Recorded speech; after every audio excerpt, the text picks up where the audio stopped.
eventually, as they always say, all good things must come to an end.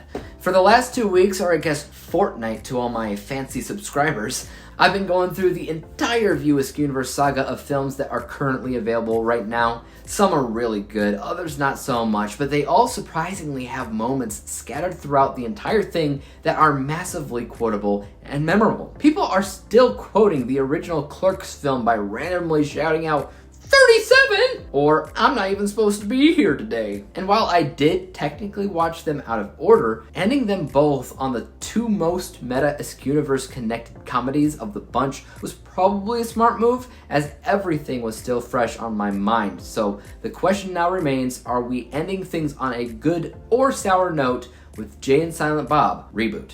In the film Jay and Silent Bob Reboot, the quirky duo finds themselves in an amusingly familiar situation. After previously venturing to Hollywood to halt the production of a movie exploiting their personas in Strike Back, they embark on a parallel quest in Reboot. This time they uncover plans for a reboot of the very movie that they tried to thwart before, leading to a hilariously similar adventure to prevent the reboot of Bluntman and Chronic. Meta hijinks then ensue. Getting this out of the way right out of the gate, this is not as remotely good or as funny as the last one. And that's not necessarily due to its blatant and meta reboot gimmick. I mean, yeah, some of the jokes are redone, so they're automatically not as funny as before, but some of the original new jokes just aren't funny, period.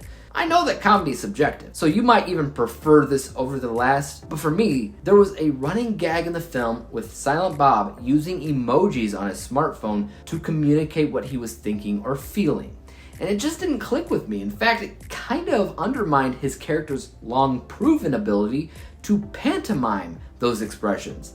We don't need emojis for that. So that joke, in my opinion, just wasn't all that good, Kevin. There's definitely more originality in this film than I remember there being. It's not a complete, uninspired ripoff of itself. I mean, the idea is the same. The slapstick humor is basically the same. The resolution of the film has a lot of similar concepts and shoutouts to Strike Back. But at the end of the day, it's still its own movie with a new character that's actually played by Kevin Smith's own daughter, Harley Quinn Smith, who turns out to be Jay's daughter, which he never knew he had before.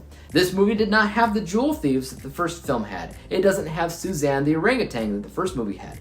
Instead, Harley Quinn Smith's role probably replaced both at the end of the day, at least the functions that they served. But don't get me wrong, the film isn't bad at all. It's still a lot of fun, it's serviceable. Some of the shoutouts, especially in the third act, had me laughing quite a bit, but it didn't feel necessary, ever. If the View Askewniverse itself was a swirling vortex of wacky characters, concepts, and more, Jay and Silent Bob Strike Back was the perfect vehicle to navigate through all the absurdity.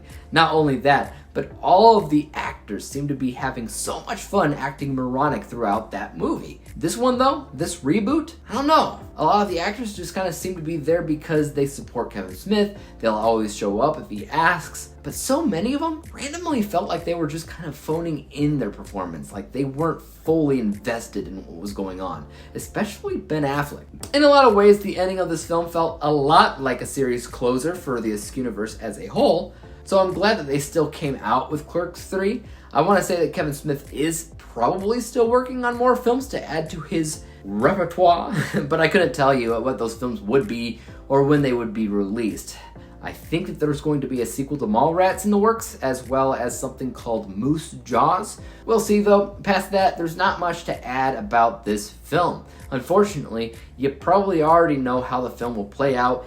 There really won't be any surprises for you, even if you never saw it before. I don't know, take that as you will. I'm going to give this a rating of C+, which is a pretty average score. It's the same score that I gave Mallrats, but it's nowhere near the same score that I gave Strike Back, which was an A-.